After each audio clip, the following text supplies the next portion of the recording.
அஸ்ஸலாமு அலைக்கும் வரஹ்மத்துல்லாஹி வபரகாத்துஹு. தொழுகையின் சிறப்புகள். இப்பகுதியில் 2 பிரிவுகள் உள்ளன.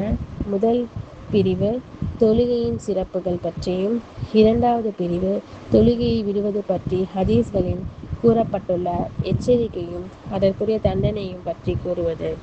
முதல் பிரிவு தொழுகையின் பலன்கள். ஹதீஸ் 1. இஸ்லாத்தின் 5 தூண்கள். ரசூலுல்லாஹி ஸல்லல்லாஹு அலைஹி வஸல்லம் அவர்கள் அருளியதாக ஹஜ்ரத் இப்னு உமர் ரலியல்லாஹு அன்ஹு அறிவிக்கிறார்கள், இஸ்லாம் என்ற கட்டடம் 5 தூண்களின் மீது அமைக்கப்பட்டுள்ளது. முதலாவது, லா இலாஹ இல்லல்லாஹ் முஹம்மது ரசூலுல்லாஹ், அதாவது வணக்கத்துக்குரியவன் அல்லாஹ்வை தவிர வேறு யாரும் இல்லை, முஹம்மது ஸல்லல்லாஹு அலைஹி வஸல்லம் அவர்கள் அவனுடைய அடியாரும் திருத்தூதருமாக இருக்கிறார்கள் என்று சாட்சி கூறுவது. இரண்டாவது, தொழுகையை நிலைநிறுத்துவது. மூன்றாவது, ஜகாத் கொடுப்பது. நான்காவது, ஹஜ் செய்வது. ஐந்தாவது, ரமலான் மாதம் நோன்பு வைப்பது.